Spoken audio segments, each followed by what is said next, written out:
Hello दोस्तों, CGL 2024 से पहले मैं 2023 के कुछ अच्छे सवाल आपके सामने लेकर आया हूं, जिसमें रेस के, अलजेब्रा के, ट्रिगो के और परसेंटेज के सवाल हैं।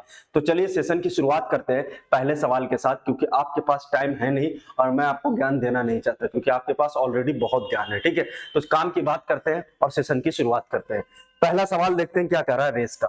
रेस का सवाल पहला आपसे कह रहा है कि एक रेसर ए है और एक रेसर बी है। 800 मीटर एक लंबे गोलाकार ट्रैक पे दोनों 18 किलोमीटर के लिए दौड़ लगाते हैं। दोनों क्रमशः 200 और 250 सेकंड में उस एक चक्कर में पूरा कर लेते हैं। ठीक है, एक चक्कर में पूरा कर सकते हैं। तो प्रारंभ से कितने समय के बाद तेज गति वाला व्यक्ति अंतिम बार धीमी गति वाली व्यक्ति से मिला होगा? मैं सवाल को दो पार्टों में ब्रेक करके आपको समझाता हूं।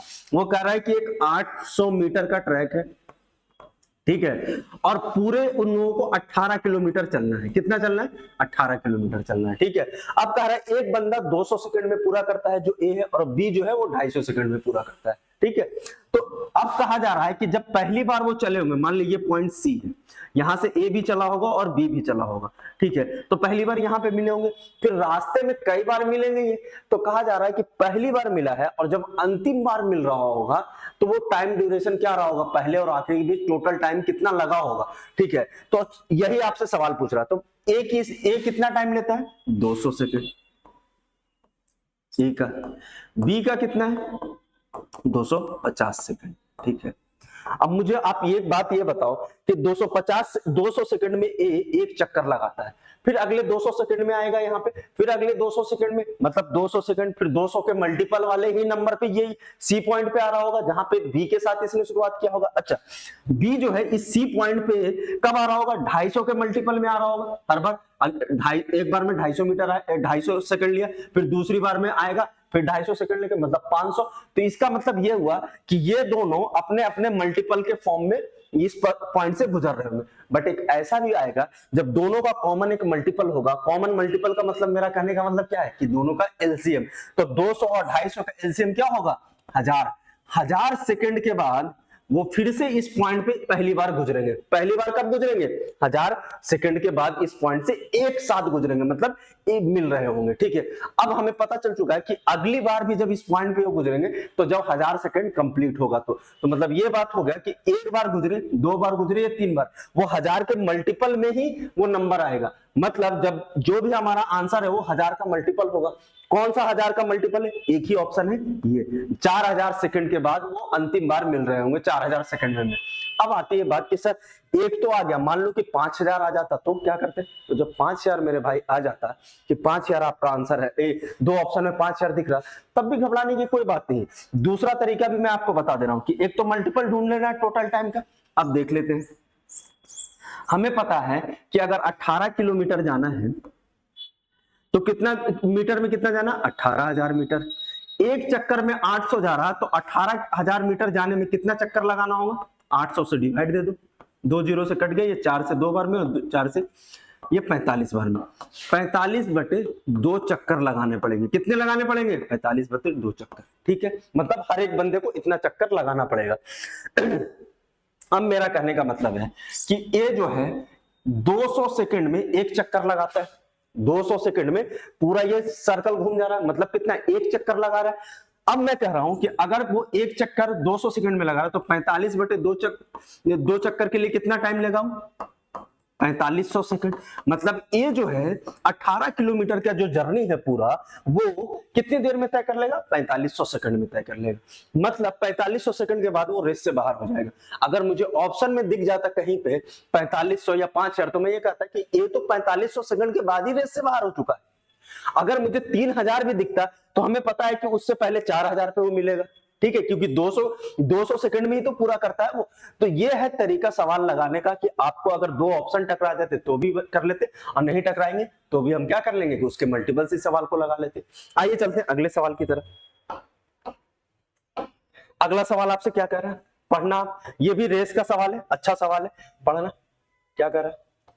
मैं आज आपको एक और बात बताने वाला हूं कि अगर आप रेस के सवाल जब लगा रहे हो तो एक बात हमेशा ध्यान रखना है कि जितने टाइम ड्यूरेशन में वो अपने साइकिल को कंप्लीट करते हैं उनका एलसीएम जो आ रहा होगा नंबर, वही उनका मिलने का टाइम बता रहा होगा। जैसे इस सवाल में देखेंगे, सवाल से थोड़ा और क्लियर होगा। क्या कहा जा रहा है, ए और बी और सी एक बिंदु से शुरू करके 1200 मीटर लंबे गोलाकार ट्रैक के चारों ओर 2 मीटर प्रति सेकेंड, 4 मीटर प्रति सेकेंड और 6 मीटर प्रति सेकेंड की गति से एक साथ दौड़ते हैं। ए और बी एक ही दिशा में दौड़ते हैं, जबकि सी दो अन्य के विपरीत दिशा में दौड़ता है। तो कितने समय बाद वो पहली बार मिलेंगे? उस सवाल में क्या था, टोटल टाइम ड्यूरेशन हमें पता चल चुका था, तो पहली बार कब मिल रहे थे, वो 1000 सेकंड के बाद। तो अगर मैं उनको पता लगा लूं कि टोटल एक चक्कर जब वो दो लगा रहे हैं कितने टाइम में, तो उनका एलसीएम ले लूंगा तो वो टाइम पता चल जाएगा कि इतने सेकंड के बाद वो मिल रहे होंगे। तो आइए चलते हैं, पहले देखते हैं कितने मीटर का ट्रैक है भाई। तो ट्रैक है आपका ये 1200 मीटर का। 1200 मीटर बहुत अच्छी बात है।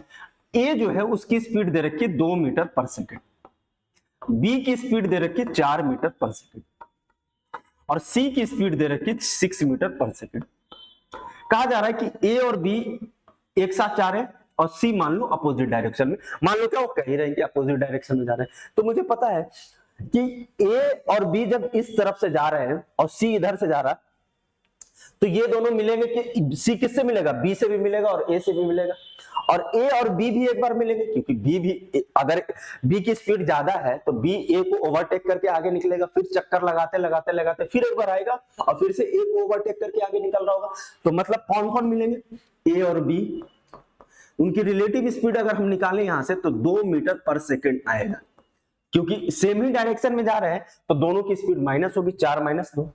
अच्छा, ए और सी की अगर देखा जाए तो अपोजिट डायरेक्शन में है, तो इसकी 2 है इसकी 6 है, तो कितना हो जाएगा इनका रिलेटिव स्पीड, 8 मीटर पर second.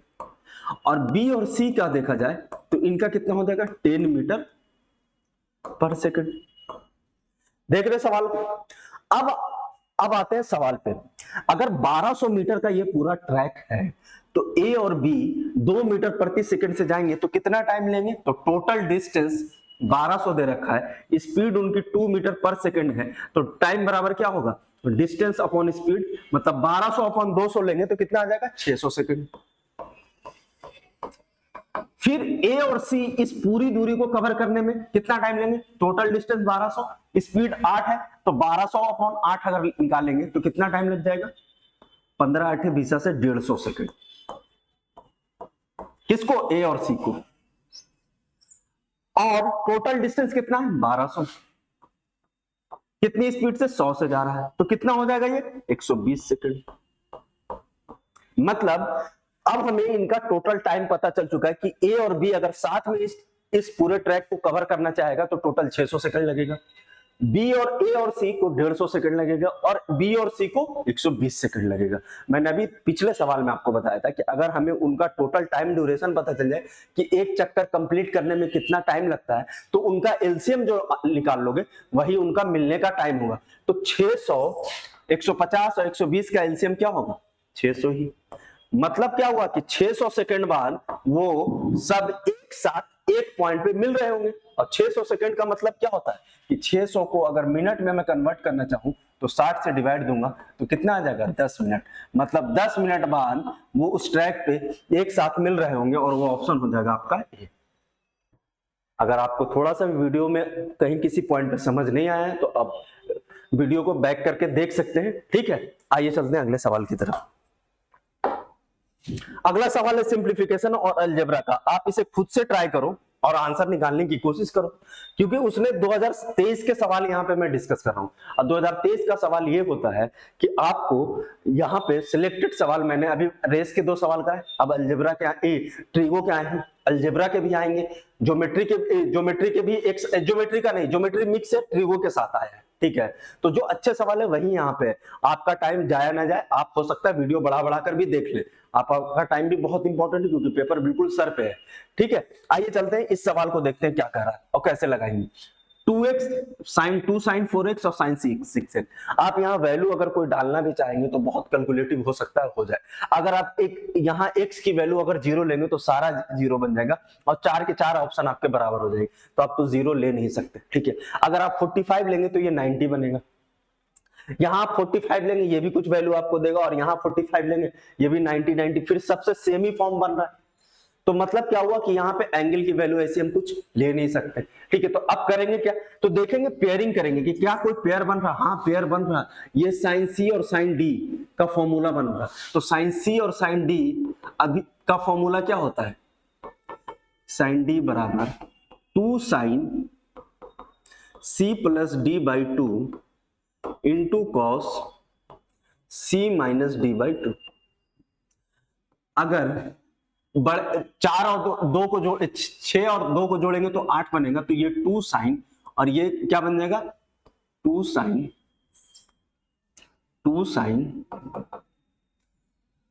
8x by 2 into cos 6 minus 2 कितना बनाएगा 4x बाई, मैंने इसको c ले लिया इसको d ले लिया, तो साइन c प्लस डी, बड़े वाले को c और छोटे वाले को d लिया है, ठीक है। वैसे ही मानते ही है, फॉर्मूला ही यही होता, तो ये 4x बन जाएगा आपका और ये 2x हो जाएगा कट के, तो ये बन जाएगा 2 sine 4x into cos 2x।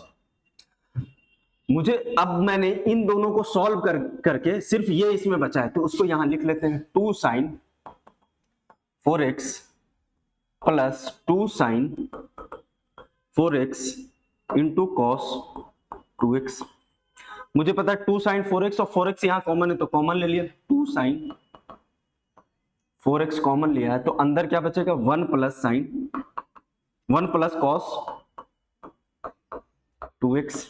अब 1 प्लस कॉस 2x, अब आपको पता है कि कॉस 2x बराबर क्या होता है, कॉस 2x बराबर होता है 2 कॉस स्क्वायर x माइनस 1। तो कॉस 2x बराबर, अगर मैं पूरी वैल्यू ये यहां पे लिख दूं तो क्या होगा 2 sine 4x into 1 plus 2 cos square x minus 1। ये 1 से 1 कैंसिल हो जाएगा, तो अंदर क्या बचेगा सिर्फ 2 कॉस 4 स्क्वायर x। तो आपका आंसर क्या आ जाएगा, अगर ये 2 बाहर आएगा तो आएगा आपका 4 cos square x into sine 4x। मैंने अरेंज करके लिख दिया। कौन सा ऑप्शन है, आपका ऑप्शन नंबर फर्स्ट ही आंसर है, देख लो आपका क्वेश्चन नंबर का इस क्वेश्चन का पहला ही ऑप्शन आंसर है। तो sine C plus sine D के भी फॉर्मूला आ रहा, आपको बहुत हर फॉर्मूला आपका रटा होना चाहिए। प्लस देखो cos 2x पे भी उन्होंने पूछना शुरू कर दिया। पहले क्या होता था कि बहुत सारी वैल्यू रखा सीधा आंसर आ जाता था, बट अब ऐसा नहीं है। उन्होंने अब देखो cos 2x की भी पूछ रहे हो, sine C plus sine D भी, तो ये भी आना चाहिए। याद रखना, वैल्यू रखना, अगर नहीं समझ आया तो सीधा पेयरिंग करके सॉल्व करना है, क्योंकि भाई अपनी पूरी तैयारी रखो। अगर आपको फॉर्मूले भी याद है, शॉर्ट ट्रिक भी आता है, वैल्यू रख के भी आता है, तो आपको तभी आपका पेपर निकलने वाला है, वरना ऐसे पेपर नहीं निकलने वाला है। आइए चलते हैं अगले सवाल की तरफ। इस सवाल को देखना और आप लगाने की कोशिश करना। आपको लग रहा होगा कि ये सवाल आसान है या जो भी है, आप इसको लगाओ। अब देखो इस सवाल में हम क्या करेंगे कि अगर हम फॉर्मूला लगाने जाएंगे तो फंस जाएंगे। यहां आप y को 0 मान लो, अगर y 0 है तो ये पूरा 1 हो जाएगा कटकर, अगर ये 0 हो गया तो ये कटकर 1 हो जाएगा। 1 इंटू 1 क्या होगा। कुछ सवाल ऐसे भी थे जिसमें आप वैल्यू सिर्फ 0 रख लेते। अब x y दोनों की वैल्यू क्यों रखनी है, बहुत बच्चा सोचेगा दोनों की वैल्यू इसकी 60 रख लेता हूं, इसकी 30 रख लेता हूं, बट नहीं ऐसा करना है। ये सवाल देखो आप ज्योमेट्री का, और लगाना है, इसे लगाने की कोशिश करो, उम्मीद है। देखो कंसेप्ट तो चाहिए, इसे आप बिना तुक्के में तो लगा ही नहीं सकते। ऐसे सवालों को आप ऐसे सवालों को तुक्के से तो लगा ही नहीं सकते हैं। क्या पूछा जा रहा है आपसे कि ट्रायंगल ABC और triangle XYZ to be congruent होने के लिए एक कंडीशन ऊपर दी गई है और नीचे दिया जा रहा है कि कौन सा कंडीशन सेटिस्फाइड होगा। देखते हैं क्या करा, पहले दो ट्रायंगल बना लेते हैं। कौन कौन है ट्रायंगल, ए बी और सी। दूसरा कौन सा है, एक्स वाई और जेड। अब देखो आपसे क्या पूछा जा रहा है, आपसे बोल रहा है एंगल सी बराबर एंगल जेड। एंगल जो सी है वो एंगल जेड के बराबर है, मतलब ये दोनों एंगल बराबर है। और क्या कर रहा है, एसी बराबर एक्स जेड, एसी जो है एक्स जेड के बराबर है। तो कहा जा रहा है कि कॉन्ग्रुएंट मतलब सर्वांसम होने के लिए कौन सी साइड बराबर होनी चाहिए, क्या ए बी बराबर एक्स वाई होना चाहिए, बीसी बराबर ए बी, या ए बी बराबर ए सी, या बीसी बराबर, ये तो हो ही नहीं सकता, एक ही इसी की बात कर रहा है। कंपेयर ये भी नहीं हो सकता सेम वाला, ये दो और ये दो बचे। बट आपको क्या बेसिक कंसेप्ट इसका पता है, अगर बेसिक कंसेप्ट पता है तो आप इस सवाल को लगा लेते। देखो इसमें क्या है बेसिक कंसेप्ट कि दो ट्रायंगल सिमिलर होने का कंडीशन तो क्या है कि कोई भी दो साइड इक्वल हो जाए और कोई भी एंगल, बट सर्वांगसम होने के लिए कि सारे अंग समान मतलब सुपर इंपोज हो जाए, एक ऐसा इमेज दोनों ट्रायंगल का है कि दोनों एक दूसरे के ऊपर सुपर इंपोज हो जाए। इसके लिए कंडीशन क्या है कि जो एंगल बराबर है उसी के कॉरस्पॉन्डिंग साइड्स भी बराबर होनी चाहिए। अगर एंगल सी बराबर है तो इसका कॉरस्पॉन्डिंग साइड कौन सा है, एक्स जेड, और इसका कौन सा है, ए सी। अगर इसका YZ है, क्योंकि इन दोनों साइड के कॉरस्पॉन्डिंग में ये एंगल है, तो ये साइड ही इसका कॉरस्पॉन्डिंग इक्वल होना चाहिए, मतलब BC बराबर जो है वो YZ होना चाहिए। और किसमें BC बराबर YZ, एक ही ऑप्शन डी में BC बराबर YZ है जो आपका आंसर होगा।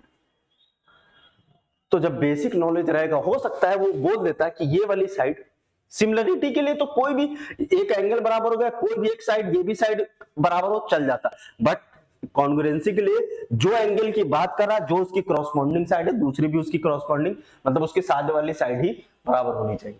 ठीक है, आगे चलते हैं। अलजेब्रा का बहुत अच्छा सवाल है, आप इसको लगाओ, अलजेब्रा के इस सवाल को लगाओ। इसको हम लोग 2-3 तरीके से लगाते हैं, ट्राई करो खुद से, देखो क्या आपसे लग रहा है ये सवाल, कोशिश करो।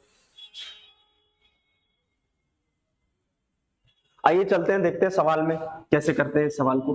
जब भी आपको ऐसा सवाल दिख जाए, जब भी आपको ऐसा सवाल दिख जाए, आपको सबसे पहले ध्यान क्या रखना, पहले तो क्या करते थे कि हम लोग कुछ वैल्यूज वगैरह रख लेते, बट इतनी दी बड़ी संख्याएं दे रखी, वैल्यू क्या रखेंगे हमें। तो हमें क्या करना है कि मुझे यहां से ये दिख रहा है कि 27x क्यूब है और माइनस का 8y क्यूब है, मतलब ये अगर 3x माइनस 2y का होल क्यूब बन सकता है। अगर ये 3x माइनस 2y का होल क्यूब होता तो क्या होता, A cube A minus B का होल क्यूब का फॉर्मूला क्या होता है, A cube, A minus B के होल क्यूब का फॉर्मूला मैं लिख दे रहा हूं, A cube minus 3a square B plus 3ab square minus B cube. अब मैं इसे a मान रहा हूं और इसे b मान रहा हूं, किसे a मान रहा हूं किसे b मान रहा हूं, इसे मैं a मान रहा हूं और इसे b मान रहा हूं।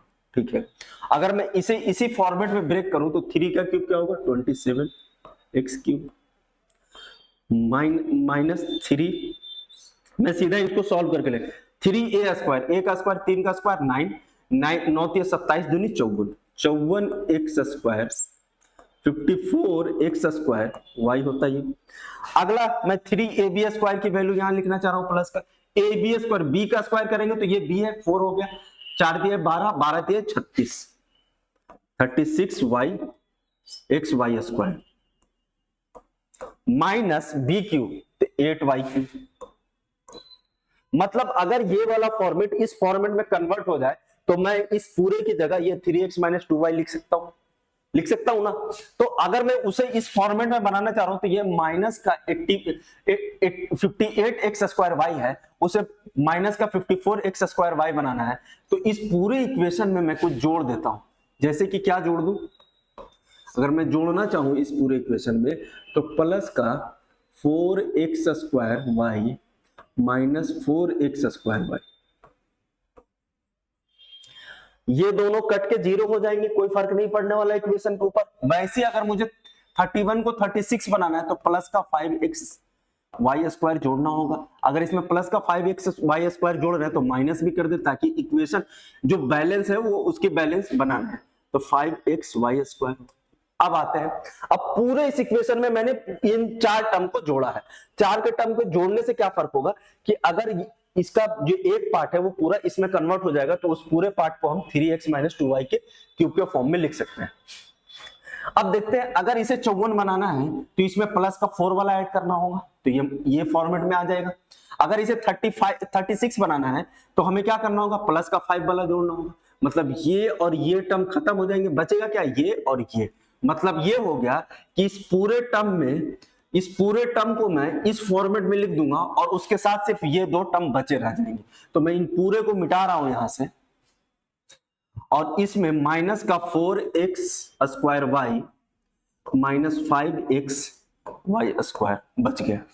इस पूरे टर्म को ओपन करोगे और फिर इसको अगर इनके साथ बैलेंस करोगे तो वापस से यही मिल जाएगा। अब आते हैं वैल्यू पुटिंग वाले तरीके पे।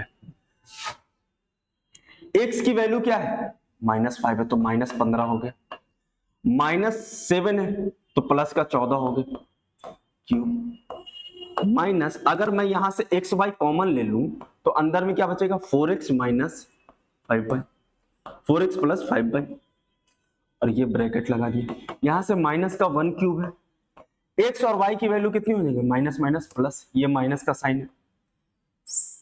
अब ये ब्रैकेट -20, वैल्यू में पुट कर दो -35, माइनस का 1 माइनस 35, तो ये कितना 55 और 35 को मल्टीप्लाई करेंगे तो 55 को हम ऐसे लिख लेंगे 11 इंटू 5, और किसके साथ मल्टीप्लाई हो रहा है ये 35 के साथ। 35 को पहले 5 से करो, कितना आ रहा है 175। 175 को अगर 11 से मुझे करना है तो कोई भी दुनिया का नंबर अगर 11 से मल्टीप्लाई हो रहा है तो उसका मल्टीप्लाई होने का तरीका क्या है, 5 को एज इट इज लिखो, 7 5 12 कैरी 1, 7 और 1 8, 8 और 1 9, अब 1 के बाद कुछ है 0 है तो 1 आ गया, तो यहां पूरा कितना गया माइनस का 1925। लेकिन जब माइनस बाहर जाएगा तो -1 प्लस 1925 हो रहेगा, प्लस हो जाएगा, तो आंसर कितना आ जाएगा 1924। कौन सा ऑप्शन है आपका, ऑप्शन नंबर डी। ये मैं दूसरे तरीके से भी आपको बता रहा हूं, आप वैसे भी वैल्यू पुट करके कर सकते हैं, बट आपको इतना ऑब्जर्वेशन आना चाहिए। ये तो मुझे टाइम लगा आपको बताना था, वरना इतना टाइम नहीं लगाना इन सवालों में। पहले अटेम्प्ट में नहीं करना है, 30 मार्क खान नहीं बनना है खुद को कि मुझे बहुत पेपर आता है मैं सारा लगाऊंगा, नहीं। पेपर निकालना है, पेपर प्री आपका क्वालिफाइंग है, इसलिए उसमें ज्यादा ये नहीं जोर लगाना कि नहीं मैं इन सवालों को ही पहले ले, बिल्कुल नहीं। आपको पहले जो सवाल आते हैं वो अटेम्प्ट करते हैं। आइए चलते हैं अगले ये की तरह। इसमें दूसरा तरीका क्या हो सकता है मैं बता रहा हूं, जो एक्स स्क्वायर की हायर पावर है उनको एक साथ लो। जैसे अगर मैं एक्स स्क्वायर की हायर पावर यहां एक साथ लूं तो बाहर आएगा एक्स स्क्वायर, अंदर बचेगा 27x minus 27x minus 50x Y 58x Y 58y। दूसरे केस में प्लस का अगर मैं यहां से कॉमन ले लूं वाई स्क्वायर तो अंदर बचेगा 31x माइनस 8y। इस फॉर्मेट आएगा। अब x की वैल्यू यहां आप डालोगे, बात वही है कि आप यहां से अगर कैलकुलेशन फास्ट कर सकते हो तो इस तरीके से भी निकाल लेना, ये भी तरीका आसान है, इसमें कुछ वैसा है नहीं। ठीक है, आगे चलते हैं। यहां से एक चीज का आप पता तो लगा सकते हो कि नेगेटिव या पॉजिटिव क्या आ रही है वैल्यू। ठीक है, आगे चलते हैं अगले सवाल की तरफ। इलेक्शन बेस्ड सवाल है बट आसान है, कुछ रिलेशन है सवाल, आपको भले लग रहा हो कि बहुत लंबा है बड़ा है, बट अगर आप इसको लगाने की कोशिश करोगे तो लग जाएगा। आइए चलते हैं सवाल को पढ़ते हैं क्या कह रहा है। 3 उम्मीदवार एक चुनाव में थे, अर्जुन, भास्कर और सरल ने एक पद के लिए चुनाव लड़ा। अर्जुन को सरल से 50% अधिक वोट मिले और सरल को भास्कर से 2% कम वोट मिले। भास्कर और सरल के बीच वोटों का अंतर 1296 है, तो अर्जुन और भास्कर के बीच वोटों का अंतर कितना है। ठीक है, अर्जुन और भास्कर, इंग्लिश में भी कुछ ऐसा ही है, कुछ मिस्टेक तो नहीं। What is the difference between the less than the Bhaskar, the difference between the vote of Bhaskar and Saral is 1296। What is the difference of half of the difference between, half रह गया इसमें, अभी देख लेंगे आंसर क्या आ रहा। पहले तीनों उम्मीदवारों को सबसे पहले नाम लिखो, क्या क्या कौन कौन है, अर्जुन, भास्कर और सरल। 3 है, अर्जुन, भास्कर और सरल। अब कहा जा रहा है कि अर्जुन को सरल से 50% अधिक मिले हैं। ठीक है। दूसरा कहा जा रहा है सरल को भास्कर से 2% कम मिले। सरल को भास्कर से 2% कम मिले। अगर भास्कर को 100 मिला है तो इसे 98 मिला है। अगर भास्कर से सरल से उसे 50% ज्यादा मिला है तो उसे 147 मिला है। किसी को अगर ये बात समझनी है कि 98 का 150% आप निकालेंगे अपॉन 100 करके तो वो 147 ही आएगा। 3 2 49 49 इंटू 3 आपको 147 दे। अब आते हैं सवाल में, क्या कह रहा है कि भास्कर और सरल के बीच वोटों के अंतर 1296। भास्कर एंड सरल मतलब दो की वैल्यू सवाल में कितना है 1296, तो एक की वैल्यू कितनी होगी 1296 अपॉन 2। अब आगे क्या कह रहा है कि इंग्लिश में सही था ना, हाँ, what is the difference of half of the difference between the vote of Arjun and Bhaskar. Arjun और भास्कर के जो वोट है उनका हाफ, जो वोट का डिफरेंस उनका हाफ की वैल्यू निकालनी है। तो अर्जुन और भास्कर के बीच वोट का डिफरेंस कितना है, अर्जुन और भास्कर सॉरी सरल के बीच मैंने ले लिया, अर्जुन और भास्कर के बीच कितना है 47 का है। तो इसका 47 की वैल्यू निकालनी, लेकिन क्या उसका हाफ। 4 से काटेंगे 4 3 12, 4 दूनी 8 और 4 चौको 16, 324 इंटू 47 मल्टीप्लाई 7 चौ 28 कैरी 2, 7 दूनी 14 2 16 कैरी 1, 7 तिया 21 और 1 22, 4 चौको 16 कैरी 1, 4 दूनी 8 1 9, 4 तिया 12। अगर इनको जोड़ेंगे तो 8 6 6 12 कैरी 1, 9 2 11 1 12 कैरी 1 2 2 4 1 5 15 22 8 15 22 8। कौन सा ऑप्शन, ऑप्शन नंबर ए। 3 बंदे थे उनमें रिलेशन एस्टेब्लिश किया, उसके बाद जो वैल्यू पूछ रही थी उसको निकाला। आइए आगे चलते हैं। कह रहा है कि इन्वेस्टमेंट है 10,000 का एक कंपनी में। एक आदमी ने कुल 10,000 रुपए का निवेश करता है। कितने में 10,000 रुपए का निवेश करता है और एक हिस्सा 10% प्रतिवर्ष साधारण ब्याज की दर से, शेष 15% प्रतिवर्ष साधारण ब्याज की दर से निवेश किया है। यदि 2 वर्षों में उसका कुल अर्जित ब्याज 2400 रुपए के बराबर है तो प्रतिवर्ष 15% साधारण ब्याज की दर से निवेश की गई राशि क्या है। तो सवाल क्या कह रहे हैं, ये सवाल इतना इंपॉर्टेंट है कि आपको कई एग्जाम में, अभी तो ये 10%, 12%, 10% और 15% है, ये डेसिमल या फ्रैक्शन में भी आते हैं या डेसिमल के फॉर्म में भी होंगे। तो आपको ये ध्यान रखना है कि ऐसे सवाल को लगाते कैसे। आज मैं बता रहा हूं आपको, इन सवालों को ऐसे ही लगाते हैं। दूसरी बात कि ये जो आज पैटर्न आपको इस सवाल के लिए मैं बताने जा रहा हूँ, ये वहां सवाल उन सवालों में भी लगता है, जैसे किसी गांव की जनसंख्या बढ़ गई, किसी गांव की जनसंख्या घट गई, तो वहां पे भी इस पैटर्न को लगाते कि महिला और पुरुष की जनसंख्या वहां दे रखी है, तो 2 पार्ट में वो भी तो बढ़ गए, एक का 10% बढ़ा, एक का 12% बढ़ा, कुछ ऐसा हुआ। तो ऐसे यहाँ भी है 10% परसेंटेज डिफरेंस भी दे रखी है, एक वैल्यू भी दे रखी है। तो चलिए सवाल को शुरुआत करते हैं, कैसे लगाते हैं इनको। 10 उसने 10,000 को 2 पार्ट में डिवाइड करके बांटा है। एक पे 10% पर दिया है, दूसरे को 15% पे दिया है। कहा जा रहा है यहां से जो टोटल ब्याज 2 सालों में मिला है वो कितना मिला है 2400 रुपए, 2 साल का ब्याज। अब अगर मैं इसे 10% प्लस 5% के फॉर्म में लिखूं तो मुझे पता है कि अगर वो पूरे ही धन को 10% के अकॉर्डिंग लगाता, 10% ब्रेक करके ना पूरे ही धन को 10% के अकॉर्डिंग लगाता, तब उसे 2 साल में कितना मिल रहा या 1 साल का, पहले 1 साल का निकाल दे। अगर 2 साल का ब्याज 2400 रुपए है तो 1 साल का ब्याज उसका 1200 होगा। 1 साल का ब्याज कितना होगा 1200। तो अगर 10% के अकॉर्डिंग 1 साल के लिए ही लगाता पूरे 10,000 को 2 पार्ट में ना डिवाइड करके, तब ब्याज कितना मिलता उसको। तो 10,000 का 10% कितना होगा 1,000 होगा। कितने का डिफरेंस है 200 का। वो किसकी वजह से, इस 5% की वजह से। टोटल का टोटल ये 100% जब रहा होगा तो इसको 20 से मल्टीप्लाई करना होगा, इसे भी 20 से मल्टीप्लाई करना होगा। ये कितना बनेगा 4 और 4 पे कितने जीरो, 3 जीरो, कितना 100%। मतलब जो 15% के अकॉर्डिंग लगा होगा 4,000 लगा होगा। कौन सा ऑप्शन है, option number C. Option number C इसका आंसर हो गया। आप देख रहे हैं कि सवाल जो है जिसमें आपको काफी, मतलब ऐसा नहीं है कि आप एक अटेम्प्ट में ही सवाल को लगा ले जाएंगे। जैसे इस सवाल को आप लगाने की कोशिश करना, ठीक है, इस सवाल को देखना, लगाने की कोशिश करना खुद से।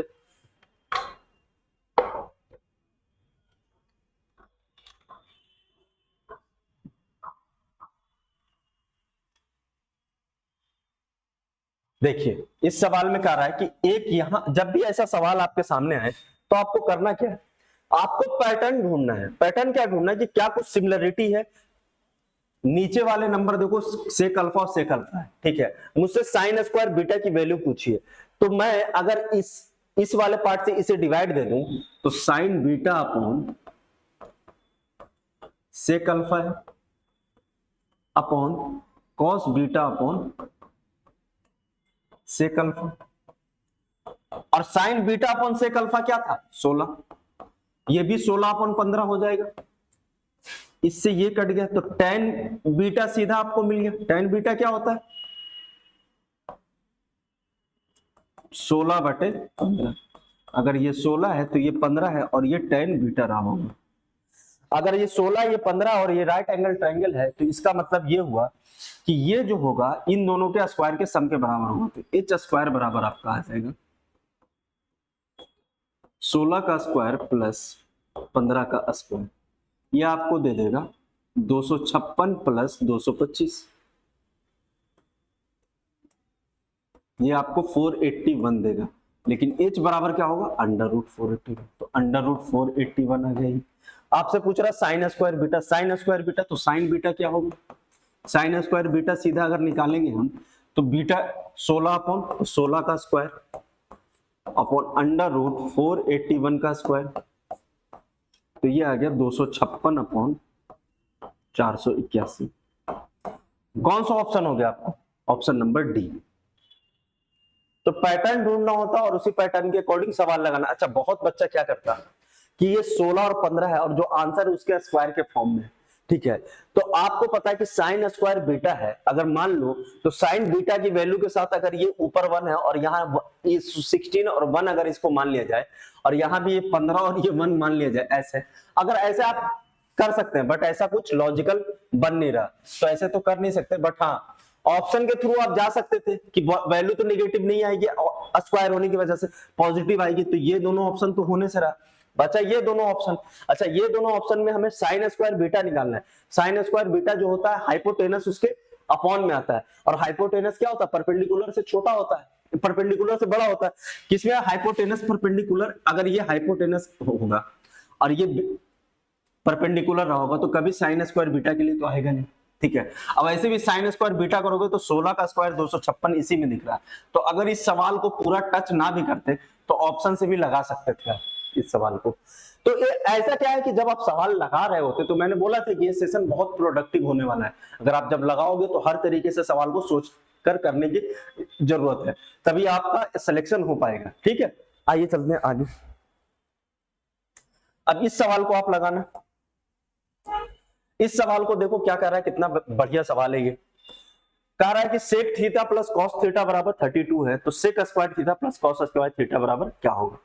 अगर मैं इस सवाल को लगाऊं तो मैं सेक थीटा बराबर ये कह सकता हूं कि 1/cos थीटा भी होता है कि नहीं। तो मतलब सेक थीटा बराबर 1/cos थीटा होता है, और cos थीटा बराबर भी 1/sec थीटा होता है। तो cos थीटा की जगह मैं 1/sec थीटा लिख सकता हूं।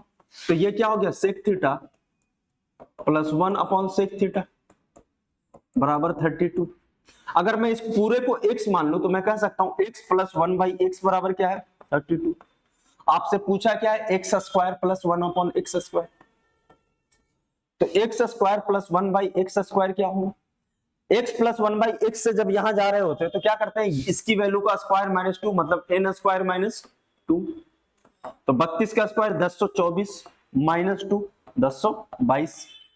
कौन सा ऑप्शन हो गया, ऑप्शन नंबर बी। ट्रिकी सवाल है, अगर क्लिक कर गया माइंड में तो कर ले जाएगा बंदा, अगर नहीं क्लिक किया तो नहीं। तो इसलिए ये पहले भी ऐसा सवाल पूछा है एसएससी ने, ऐसा नहीं कि ये पहली बार 2023 में उसने पूछा है, बट प्रीवियस ईयर लगाने का बहुत जरूरी है, क्योंकि बहुत ऐसे सवाल होते हैं जो 70-80% सवाल प्रीवियस ईयर के पैटर्न से ही आते हैं। अगले सवाल की तरफ चलते हैं, इसे आप सॉल्व कर लेंगे, मुझे लगता है इसमें आप पेन भी नहीं उठाएंगे। बहुत ऐसे ऐसे धुरंधर भी होंगे जो इसमें पेन भी नहीं उठाएंगे। एक वैल्यू दी गई, आप कुछ भी एंगल ले लो, आप सेटिस्फाइड करा लो। और सबसे आसान तरीका क्या होता है, अच्छा एंगल लेके नहीं करना है, यहाँ फिर सेटिस्फाइड कराना होगा। तो सबसे बेहतर क्या दे रखा है ऊपर AQ प्लस बी क्यूब, अगर मैं इसको ए मान रहा हूं और इसको बी मान रहा हूं, नीचे क्या है ए प्लस बी, तो इसके बराबर होता है A plus B into A square minus A B plus B square upon में ए प्लस बी। तो हमें पता है ए प्लस बी ये दोनों है, तो ये दोनों कट जाएगा, ऊपर क्या बचेगा ए स्क्वायर मतलब साइन स्क्वायर अल्फा, यही बचेगा ए क्यू प्लस बी क्यू। हाँ ठीक है, तो आपका क्या बचेगा sine square alpha minus sine alpha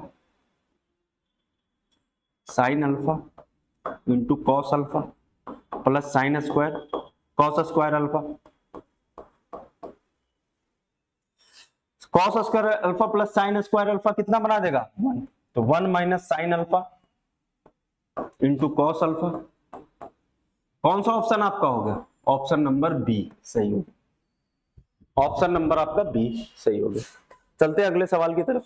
देखो आपका टाइम भी इंपॉर्टेंट है, हमारा भी टाइम इंपॉर्टेंट है, तो आपको क्या करना है कि अपना टाइम बचाना है, बढ़ा बढ़ाकर आप सवाल लगाते जाना, सॉल्यूशन जिसका निकल जाए आप अगले सवाल पे स्विच कर जाना, इस सवाल पे बिल्कुल मत रुकना। मैं ये नहीं करूँ कि आपको इस सवाल पे रुकना है, ठीक है, लगता है तो अच्छी बात है, नहीं लगता तो आप पैटर्न देखो कि कैसे सवालों को लगाया जा रहा है, ठीक है। आइए चलते इस सवाल को देखते हैं, क्या कह रहा है इस सवाल में। कह रहा है क्या कि 500 रुपए को 3 साल के लिए, 650 रुपए को 5 साल के लिए और 1250 रुपए को 7 साल के लिए ब्याज सिंपल इंटरेस्ट पे लगाया गया है। तो कहा जा रहा है कि टोटल जो इंटरेस्ट मिला है उसे 1620 रुपए है, तो find the rate of interest per annum. मतलब ये बात है कि अमाउंट अलग है और ईयर भी अलग है हर बार, ठीक है, लेकिन क्या रेट सेम है। तो अगर मैं ऑप्शन से इस सवाल को करना चाहूं कि कौन सा ऑप्शन मेरा एग्जैक्ट आंसर दे सकता है, तो ये बताओ कि एसआई जो होता है वो रेट इनटू टाइम होता है, ठीक है। अगर मैं मान लेता हूं इनमें से कोई एक नंबर हमारा आंसर होगा, अगर 12% के अकॉर्डिंग ही हर, यहां भी 12% रहा होगा, अगर 12% है यहां भी 12% रहा होगा और यहां भी 12% रहा होगा। एक तो बेसिक तरीका है ही लगाने का, उससे तो लगा ही सकते हैं, बट मैं क्या कर रहा हूं कि ऑप्शन के थ्रू आना चाहे तो कैसे ऑप्शन के थ्रू आएंगे, या 11% को ले लेते हैं। अगर 11% या 12% में लेते तो एक बात का हमेशा ध्यान रखना कि जो वैल्यू आपको ब्याज आई है पूरी की पूरी आई है, फ्रैक्शन में नहीं आई है। अगर मैं 11% का इसके लिए निकालू कि यहाँ ये पूरा कट रहा है क्या, तो 7 साल के लिए 11% के अकॉर्डिंग रेट ये है और टाइम ये है, तो एसआई क्या होगा 77%।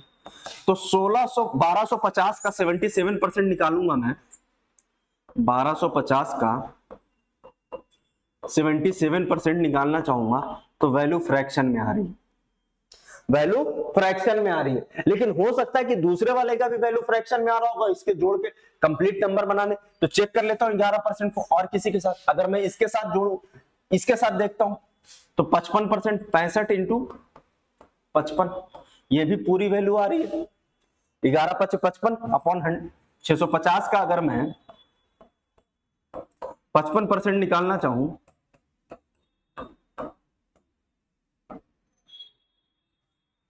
अच्छा ये पूरा कट ही नहीं रहा, और यहां देखो ये जो फ्रैक्शन वाली वैल्यू है ये कुछ और आ रही है, तो जुड़ के बना ही नहीं सकता पूरा कंप्लीट, क्योंकि जुड़ने वाला सेम अगर होता है तभी हो पाता है।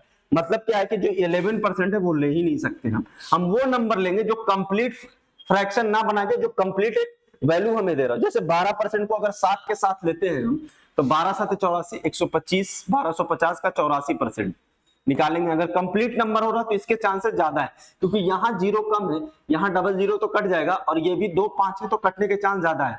अब यहां से देखते हैं 2 से कितनी बार में, ये 42 बार में, और 2 से ये 5 बार में, 5 से ये कितनी बार में, 25 बार में। मतलब ये पूरा का पूरा कट रहा है। क्या इससे भी ये पूरा कट रहा है, देख लेते हैं। ये तो पूरा कट रहा है, क्या 650 भी पूरा कट रहा है, 650 इंटू 12×25 60%, बिल्कुल कट रहा है। मतलब क्या है कि हमारा आंसर 12% ही है, 11% नहीं हो सकता, 13% तो बिल्कुल नहीं हो सकता। आप देख लो वो बिल्कुल फ्रैक्शन नहीं बनाएगा, और जो हमें वैल्यू चाहिए एसआई की वो पूरा कंप्लीट ये चाहिए। तो बहुत सवाल ऐसा है जो आप ऑप्शन से ही कर लेते हैं, ठीक है, इस बात का ध्यान रखें। इस सवाल को भी लगाएंगे हम लोग, क्या कह रहा है ये सवाल।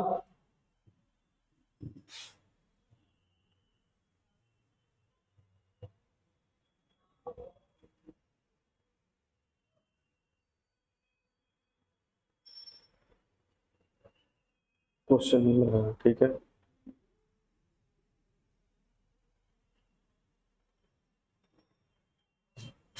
क्या करें, LCM and HCF of two number is 12 and 2 respectively, find the mean proportion between the number. दो नंबर है, उनका एलसीएम और एचसीएफ निकालना है, ठीक है। एचसीएफ और एलसीएम का मतलब क्या हो कि अगर दो नंबर का रेशियो ए रेशियो बी है और उसका एचसीएफ अगर 2 है तो नंबर क्या होगा 2a और 2b, होगा कि नहीं होगा।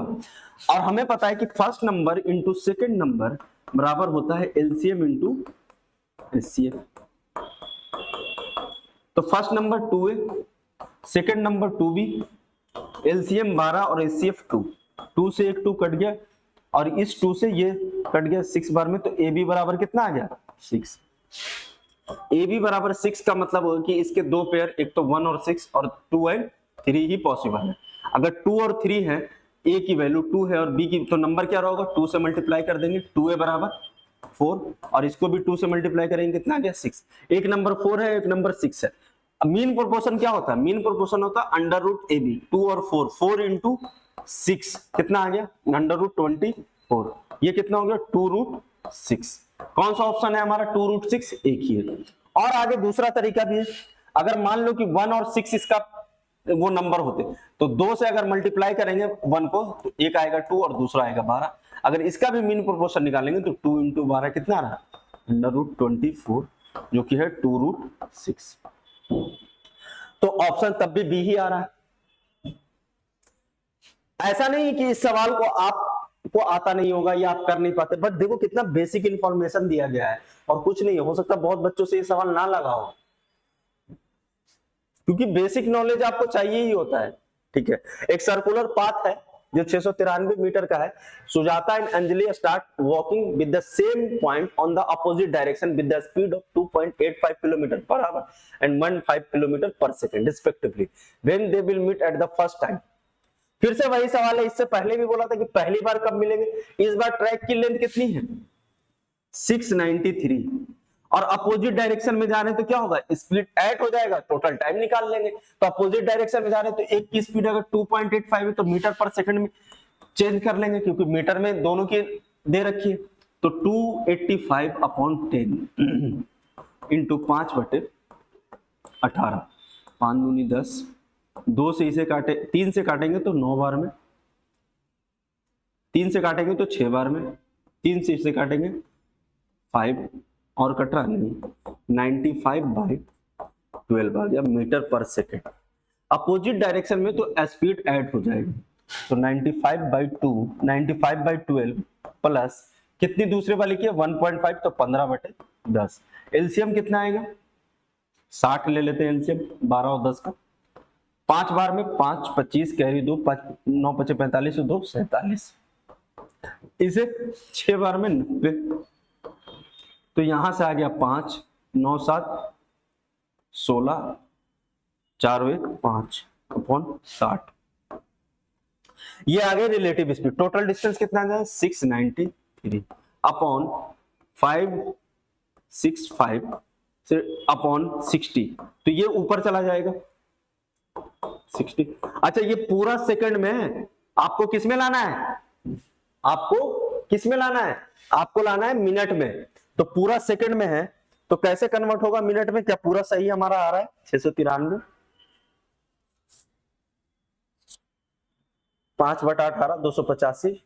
अच्छा ये 100 होगा 10 नहीं होगा, 2.85 है ना, ये पूरा 100 रहा होगा, सॉरी ये 100 रहा होगा तो ये 20 से कटेगा, यहाँ 120 आएगा, यहाँ 120 आएगा, यहाँ भी 120 होगा, यहाँ भी 120 और यहाँ 10, तो एलसीएम कितना आएगा 120, यहाँ से 95, 12 15 180, तो ये आपका आ जाएगा 5 9 7 9 8 17 2 275/120। तो यहाँ क्या हो जाएगा, ये रिलेटिव स्पीड आ गई, ये रिलेटिव स्पीड आपकी आ गई कि 275/20, ये रिलेटिव स्पीड है तो डिस्टेंस कितना है 693 अपॉन 275 और ये 120 ऊपर चला जाएगा। आपको पता होना चाहिए कि ये सेकंड आपके में दे रहा, जो वैल्यू दे रहा टोटल टाइम क्या दे रहा सेकंड में दे रहा, हमें मिनट में चाहिए। तो 60 से डिवाइड दे देंगे, 60 से डिवाइड देंगे, ये 2 बार में कट जाएगा, 11 से ये 25 बार में और 11 से ये 63 बार में, तो ऊपर आएगा आपका 126/25, 5 बार में पॉइंट, फिर 0, फिर 4, 5.04 मिनट। कौन सा ऑप्शन? ऑप्शन नंबर सी। थोड़ा सा कैलकुलेशन था इस सवाल में, बट इतना भी नहीं था कि आपको इतना तो करना पड़ेगा। अगर आप एसएससी का पेपर देने जा रहे, कोई भी गवर्नमेंट जॉब की तैयारी करें, तो आपकी कैलकुलेशन अच्छी होनी ही चाहिए, ठीक है। थोड़ा सा मिस्टेक आपको पूरा सवाल गलत करा सकता है। अगले सवाल की तरफ चलते हैं। टाइम बिल्कुल आपका भी ना जाए, क्योंकि बहुत कम टाइम बचा है और आपको एक्सरसाइज भी प्रैक्टिस करनी है, 2023 के इन सवालों को भी देखना है, ये छूट ना जाए आपसे, ठीक है। आइए चलते हैं इस सवाल की तरफ, देखते हैं। कह रहा है कि सुहानी पे the taxes of 30% of entire income for 9,000, मतलब 90,000 रुपए कमा रही है और सुहानी 30% टैक्स उसका पे कर रही है। उसी एक फ्रेंड है रितिका, जो ₹Y कमाती है और 40% की दर से टैक्स पे करती है, ठीक है। ऐसा करता है कि जब दोनों की मर्ज करके आय निकाला जाता है कि कितना दोनों पे कर रहे हैं, तो दिखा रहा है कि 37% ही दोनों अपनी आय का पे कर रहे हैं। तो अगर मैं इसको एलिगेशन से लगाऊं तो शायद ये जल्दी लग जाएगा। अगर एक 30% कर रही है, तो जो Y वाली है वो कितना कर रही है? 40%। और टोटल दोनों का एवरेज कितना है? 37%। तो एलिगेशन आराम से लग जाएगा। ये हो गया 3 और ये हो गया 7। सवाल में इसकी वैल्यू दे रखी है 90, 9 पे 4 0, 3 से कितना आ गया? 3 बार में। आपसे पूछा Y की वैल्यू 7 से अगर 3 को कर देंगे तो कितना आ जाएगा? 21 पे 4 0, कहाँ है? 7 या 21। एलिगेशन पे बेस्ट सवाल था ये। अगले सवाल की तरफ चलते हैं। सिंप्लीफाई करना है आपको, x की पावर 4, और ये एक बार ट्राई करना खुद से। बोरा अलजेब्रा के भी अच्छे सवाल है, अलजेब्रा के भी अच्छे सवाल है। ये मुझे खुद ही कह रहा है कि मैं x स्क्वायर माइनस 1 का होल स्क्वायर हूं, और नीचे वाला भी कह रहा है कि x माइनस 1 का होल स्क्वायर। और इसको सिंप्लीफाई करें तो अंदर वाला x माइनस 1 और x प्लस 1 और नीचे वाला x माइनस 1, और पूरे पे आप होल स्क्वायर लगा सकते हैं। और ये वही बात हो गई कि अगर मैं y स्क्वायर लिखा हूं और नीचे x स्क्वायर लिखा हूं, तो इसको y अपॉन x पे होल स्क्वायर पूरा लगा लिया। और क्या कुछ किया थोड़े ना, y अपॉन x पे पूरा होल स्क्वायर मैं इसे लिख सकता हूं, वही मैंने किया। दोनों पे होल स्क्वायर था, लगा लिया। इससे ये कट गया तो बचा क्या है? x प्लस 1 का होल स्क्वायर। ये क्या होता है? a square plus 2ab plus 1 का स्क्वायर, तो ये आ गया x square plus 2x plus 1। किस ऑप्शन में है? Option number C. एक अप्रोच है, इतना टाइम तो नहीं लगता, बट आपको मैं सॉल्व करके तो पूरा दिखाना है मुझे कि कैसे सॉल्व हो रहा है।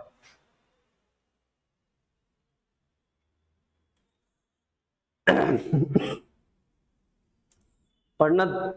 23.1 सेंटीमीटर लंबाई की एक चाप केंद्र पर 18 डिग्री का कोण बनाता है, तो वृत्त का क्षेत्रफल निकालें। आइए चलते हैं, पहले तो समझते हैं कि सवाल क्या कह रहा है। एक सर्कल है, 18 डिग्री का कोण बनाना, और इसकी लेंथ आपको दे रखी है 231.1। तो आपसे लेंथ ऑफ आर्क का फॉर्मूला होता है, लेंथ ऑफ आर्क थीटा बटे 360 into 2 pi R. Length of arc कितना? 23.1, तो 231/10 कर दिए। थीटा की वैल्यू कितनी है? 18। आप काटो इनको, इसको पाई आर को, पाई को क्या लिख सकते हैं? 22/7। 11 से 2 बार में, 11 से 1 बार में, 11 से भी 2 बार में, और 11 से 1 बार में, तो आर की वैल्यू आपकी आ गई 21 into 7 divided by 2। Pi R square का एरिया ऑफ सर्कल क्या होता है? एरिया ऑफ सर्कल बोला है उसमें, पाई आर स्क्वायर मतलब 22/7, 21 into 7 divided by 2 into 21 into 7 divided by 2 से ये 11 बार में कटा, ये 7 से कट गया, ठीक है। ऊपर हमें जो मिल रहा है वो 11, 21, 7 21 7। तो क्या हम इतना मल्टीप्लाई करेंगे? 11 7 21 7? नहीं, इतना मल्टीप्लाई नहीं करना है। अब मुझे पता है कि ऊपर 11 भी है, 7 भी है और 2 भी है, तो मुझे इसकी डिविजिबिलिटी रूल पता है 11 की। 11 की डिविजिबिलिटी रूल क्या कहती है कि ऑल्टरनेट पेयर का डिफरेंस लो, अगर उनका 0 या 11 का मल्टीपल आ रहा है वो नंबर कंप्लीटली डिविजिबल है 11 से। तो जब इनका प्रोडक्ट हम निकालेंगे तो 11 से मल्टीप्लाई हो रहा है और किससे हो रहा है? 21 से, 7 से और 2 से। तो हम इतना मल्टीप्लाई करने नहीं जाएंगे, मुझे पता है कि जो भी प्रोडक्ट बन के यहाँ नंबर आ रहा होगा वो 11 से डिविजिबल होगा। जैसे कि मान लो कि मैं 7 into 8 लिखता हूं तो कितना आ रहा है? 56। क्या 56 7 से डिविजिबल है? बिल्कुल। 8 से डिविजिबल है? बिल्कुल। तो मुझे ये बात समझ आ गई कि जो भी रिजल्ट प्रोडक्ट आएगा, जिन नंबरों से के प्रोडक्ट से वो बना है, वो नंबर उस नंबर से पूरा डिविजिबल होगा। तो मुझे पता है 11 इसमें आ गया है, तो जो भी रिजल्ट आ रहा होगा वो नंबर 11 से डिविजिबल होगा। तो मैं 11 की डिविजिबिलिटी रूल चेक कर लेता हूं, क्या कहता है? 0 में से 5 माइनस होगा, माइनस का 5। 8 में से 8 0, 9 में से 6 प्लस का 3 और 1 माइनस इधर 0 ले लो तो क्या हो गया? प्लस का 1। सबको जोड़ो, 3 1 4 और माइनस 5, तो प्लस का 4 माइनस का 5 क्या देगा आपका? माइनस का 1। या हम मुझे क्या चाहिए? या तो 0 चाहिए या 11 का मल्टीपल, जैसे 11 22 ऐसे नंबर हमें चाहिए। यहाँ क्या आ रहा? -1, मतलब ये आंसर हमारा नहीं है। एक को और चेक करते हैं, 0 में से 5 को माइनस करो, -5। 8 में से 9 -1, 6 में से 7 प्लस का 1, 1 में से 0 इधर ले लेते तो प्लस का 1। सबको जोड़ो प्लस वाले को एक साथ, 1 2, 1 से 1 कैंसिल हो गया, -5 प्लस 1 आपको कितने देगा? माइनस का 4। मुझे क्या चाहिए? या तो 0 चाहिए या 11 का मल्टीपल चाहिए या 22 चाहिए, तो ये ऑप्शन भी होने से रहा। आते इस पे देखते, 0 -5 -5, 8 माइनस +1 +2 +1, ये दे रहा है क्या? 2 2 2 4 नहीं दे रहा है। यहां से क्या आ रहा है? प्लस का 4 माइनस का 5, ये आपको कितना दे रहा है? माइनस का 1। यानी हमारा यही आंसर होगा। बट अब चेक कर लेते हैं, आइए चेक करते हैं। 0 - 5 5 माइनस का प्लस का 1 प्लस का 3 प्लस का 1, 3 2 5 5 माइनस 5 कितना? 0। हमें क्या चाहिए था? या तो 0 या 11। हमारा ऑप्शन ये हो गया। तो आप इतना टाइम नहीं लगाओगे, आपको अगर डिविजिबिलिटी पता है तो आप तुरंत का तुरंत सवाल को लगा लेंगे। ठीक है, आइए चलते हैं अगले सवाल की तरफ।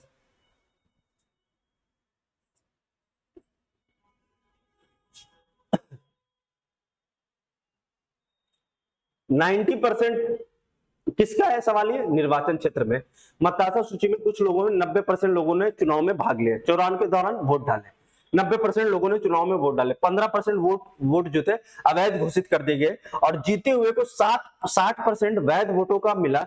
यदि वो 91,000 इतने वैध मत मिले उसको, तो बता रहे मतदाता सूची में लोगों की संख्या कितनी थी? अगर मतदाता सूची में लोगों की संख्या X थी तो उसमें से 90% लोगों ने वोट किया तो 9/10 ने दिया। फिर कह रहा है कि 15% जो है voter casted their vote declare invalid, मतलब 85% वोट सही पड़े इंटू 100, ये टोटल वैलिड वोट है और इसी का उसे 60% मिला है। 60% को आप क्या लिखेंगे? 60/100 या 3/5 भी आप लिख सकते हो, जो किसके बराबर है? 91800 के बराबर है। अब हम काटेंगे, इससे तो ये 0 कट गया, 85 से 17 × 5 = 85, 17 × 5 = 85, 17 × 4 = 68, 5400, 9 × 6 = 54, 600, 6 से एक बार में 100, 5 से 2, 2 पे कितने जीरो? 3 यहां और 2 यहां, 5 जीरो, 2 पे 5 जीरो, x की वैल्यू आ गई 2 पे 5 जीरो, 1 2 3 4 5। कौन सा ऑप्शन हो गया? Option number B. देख रहे हैं सवालों को आप कि कैसे हम लोग कंस्टिट्यूएंसी एक निर्वाचन क्षेत्र में 90% लोगों ने टोटल वोट डाले और उसी के बारे में आपसे पूछा गया था कि टोटल वोट वहां कितने थे, तो ऐसे हमने निकाल लिया।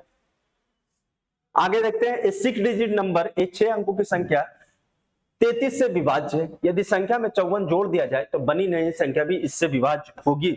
मतलब एक 6 डिजिट कोई भी नंबर नहीं बताया है कि सबसे बड़ी संख्या सबसे छोटी, कोई भी एक 6 डिजिट नंबर ले सकते हैं। ठीक है, और उसमें अगर 54 जोड़ दिया जाए तो इन 4 ऑप्शनों में से किससे डिविजिबल होगा? आपको सबसे पहले मैं बता दूं कि मान लो संख्या n और वो 33 से पहले डिविजिबल है, फिर उसमें मैं 54 जोड़ रहा हूं तो आपको 4 ऑप्शन दे रहा है, कह रहा है क्या उनसे डिविजिबल? पहले ये आप मुझे बताओ कि n 33 से डिविजिबल है तो 33 के फैक्टर 3 और 11 से भी डिविजिबल है। मतलब ये संख्या अगर 3 से डिविजिबल है तो 3 की डिविजिबिलिटी रूल क्या कहती है कि अगर संख्या 27 3 से डिविजिबल है तो अगर इसमें 3 से डिविजिबल कोई नंबर जोड़ता हूं मैं, जैसे कि 6, तो कितना बन रहा है ये 33, वो भी 3 से डिविजिबल होगा।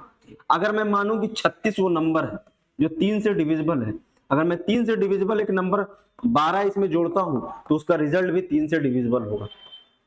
मतलब ये हुआ कि क्या 54 3 से डिविजिबल है, तो हाँ 3 से डिविजिबल है, तो जो नया नंबर होगा वो भी 3 से डिविजिबल।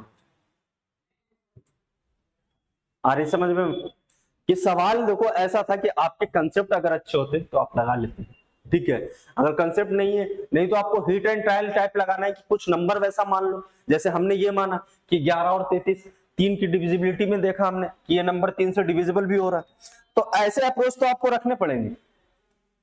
अगले सवाल की तरफ चलते हैं। इस सवाल को आप लगाना, इस सवाल को आप लगाना। क्या कह रहा है सवाल में आपको? इस सवाल में कहा जा रहा है कि AD is perpendicular to BC। AD कहां परपेंडिकुलर है? BC पे, ठीक है। AC बराबर 26, AC बराबर 26 है, और क्या है? CD बराबर 10 है। अगर ये 10 है तो ये पूरी लेंथ कितनी हो जाएगी आपकी? ये 10 है, पूरी लेंथ कितनी दे रखी है? BC 42 दे रखी है, तो ये कितना हो जाएगा? 32।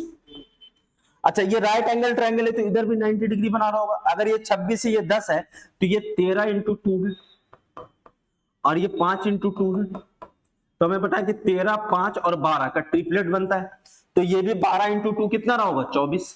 अगर ये 24 है, ये 32 है, तो ये भी एक राइट एंगल ट्रायंगल है, तो ये कितना रहा होगा? 40।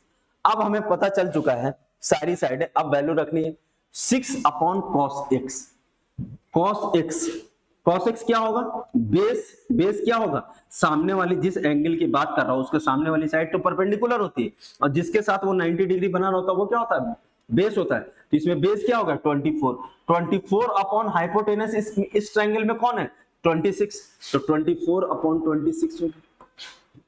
दूसरे में -5 upon cos Y. Cos Y देखा जाए तो परपेंडिकुलर ये है, बेस ये है, हाइपोटेनस ये है, 32 अपॉन 40 हो जाएगा। प्लस का 8 tan y, tan y की अगर वैल्यू निकालें 24/32, 8 चौको 32, 4 छक 24, यहां से 6 आ गया, ये 26 ऊपर जाएगा तो डायरेक्ट ऊपर लिखो 26 को, ये 40 ऊपर जाएगा तो ये हो जाएगा 5 इंटू 40/32। अब इनको काटो 6 से 4 बार में, तो 26/4 हो गया ये, माइनस 8 चौको 32, 8 5 40, ये आ गया 25/4, प्लस का 6, एलसीएम अगर लेंगे तो कितना आ गया? 4, ये 26, ये 25 और ये 24। सॉल्व करेंगे तो ये आ जाएगा आपका 24, 25/4, 25/4 आ रहा। कौन सा ऑप्शन है 25/4? अच्छा, दो ऑप्शन सेम ही है, मतलब ये 25/4 था, सॉरी ये 25 देखो ये 13/6, ये भी 13/6, तो दो एक जगह टाइप हो गया है, ये टाइपो है, एरर है, तो इसलिए यहाँ 25/4 रहा होगा। चलते हैं अगले सवाल की तरफ। Sine 4 theta plus cos 4 theta बटा 1 माइनस कॉस स्क्वायर 2 थीटा। आप इसको लगाओ, देखो आप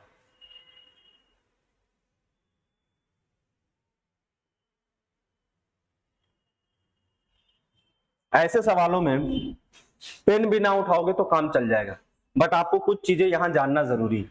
अगर मैं थीटा की वैल्यू 90 रख लूं तो ये 0 हो जाएगा पूरा, और ये क्या हो जाएगा? 1, तो कौन सा आंसर हो जाएगा? 1 हमारा। लेकिन आपको याद रखना है कि इसका फॉर्मूला क्या होता है, ये sign square theta plus cos square theta बराबर क्या होता है? 1। दोनों तरफ अगर स्क्वायर कर देंगे तो ये बन जाएगा a प्लस बी का होल स्क्वायर, तो ये बन जाएगा a प्लस बी का होल स्क्वायर। अगर ये a है और ये b है तो ये हो गया sine 4 theta plus cos 4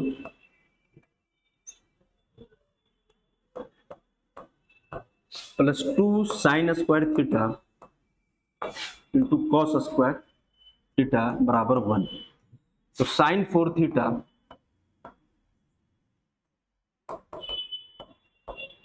plus cos 4 theta 1 minus 2 sine square theta into cos square theta होता है। ये फॉर्मूला होता है साइन 4 थीटा बराबर। तो आप ये साइन 4 थीटा की जगह ये टोटल वैल्यू भी यहाँ ऊपर में रख देते हैं तो दोनों कट के 1 ही आपको देता है, और एंगल रखने पे भी वैल्यू वही दे रहा है।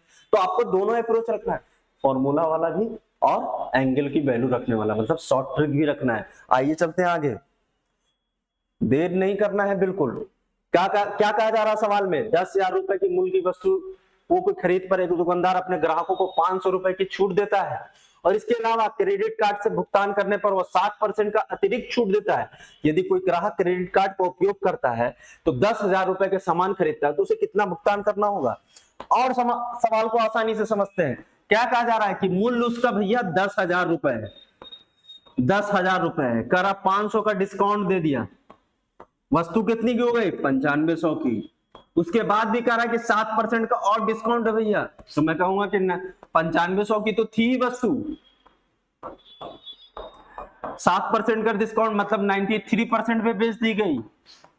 95 इंटू 93, कौन सा ऑप्शन क्लोजेस्ट है? 5 15 कैरी 1, 9 27 और 9 5 45, 27 और 45 आपका कितना हो गया?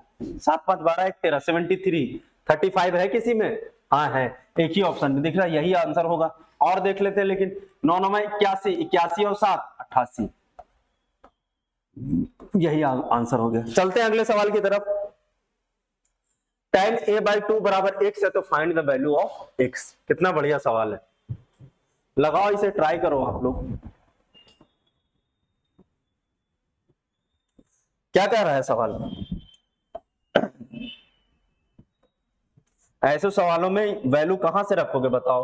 अगर tan a की वैल्यू आप 90 डिग्री रखोगे तो x बराबर 1 आएगा, ठीक है। अब यहाँ 90 डिग्री रखोगे तो ये 1 बन जाएगा, यहाँ 90 डिग्री रखोगे ये पूरा 0 बन जाएगा, यहाँ 90 डिग्री रखोगे ये 1 बनेगा, यहाँ 90 डिग्री, तीन ऑप्शन बराबर हो जाएंगे तो 90 तो रख नहीं सकते, तो ऐसे वैल्यू नहीं रखेंगे।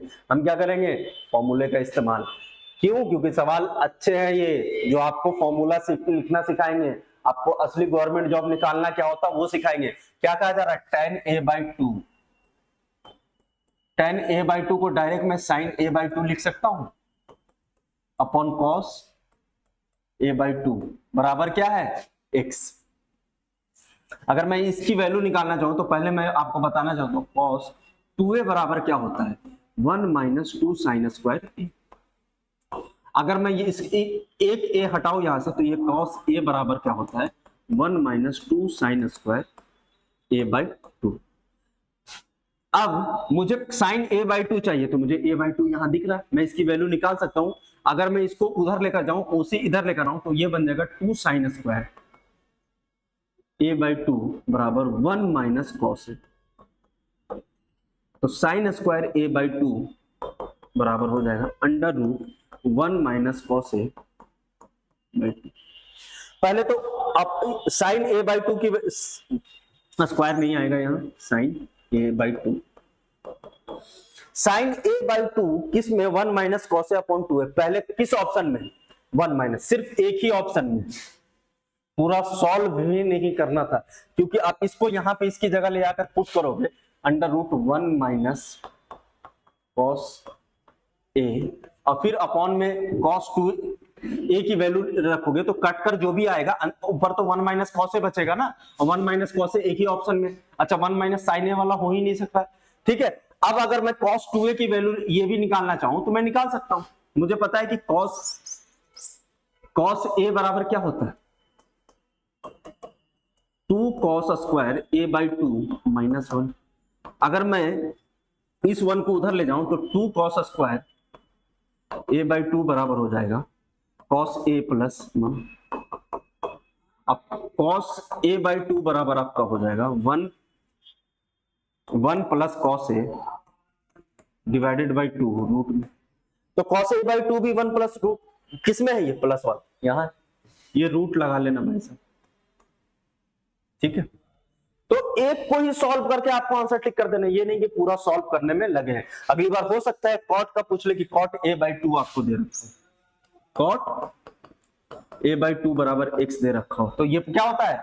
cos a/2 upon sine a/2, cos a/2 sin a/2 होता है, ध्यान रखना। इसलिए मैं बोल रहा हूं कि अब tan a/2 पूछा तो आप cot a/2 याद करते जाना इसे भी, और किसी एक को निकालना, देखना कि किसका न्यूमरेटर अलग अलग, देखो सबका न्यूमरेटर अलग अलग है, तो ऊपर वाले को ही निकालने की कोशिश करना, अगर डिनोमिनेटर सेम है, देखो 1 प्लस कॉस है 1 प्लस कॉस है, सबका डिनोमिनेटर सेम बट न्यूमरेटर अलग अलग है, तो इसलिए ऊपर वाले को निकाल लोगे तो ज्यादा आसान रहेगा कि आंसर टिक कर लोगे आप।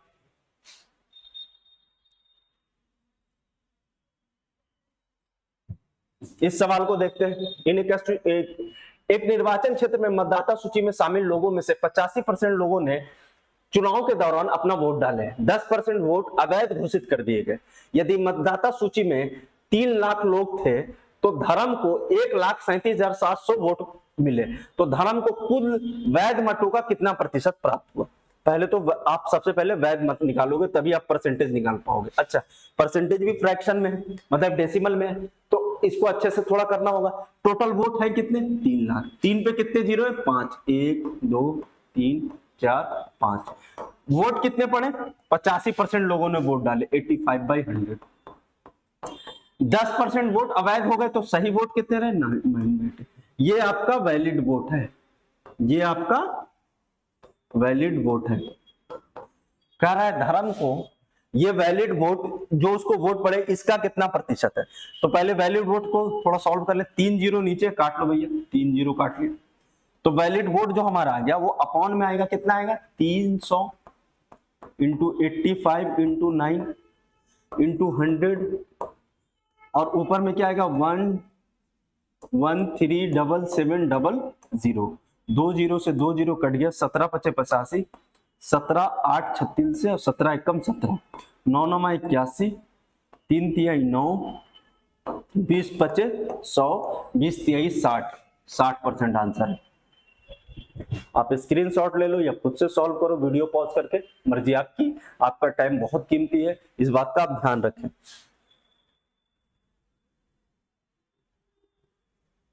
शायद ये अंतिम ही सवाल था, तो उम्मीद करता हूं कि ये सेशन आपके लिए काफी फ्रूटफुल रहा होगा और आपने इस सारे क्वेश्चन को अटेम्प्ट करने की कोशिश किया होगा। ठीक है, तो मिलते हैं नेक्स्ट वीडियो में फिर ऐसे ही अच्छे अच्छे सवालों के साथ। और अगर चैनल अच्छा, अगर आपको वीडियो अच्छा लग रहा है ना, तो चैनल को लाइक करें और सब्सक्राइब और शेयर भी अपने दोस्तों में करें, उन्हें भी बताएं कि इस चैनल पे बहुत अच्छे अच्छे सवाल सीजीएल के आ रहे हैं। ठीक है, तब तक के लिए thank you and very much.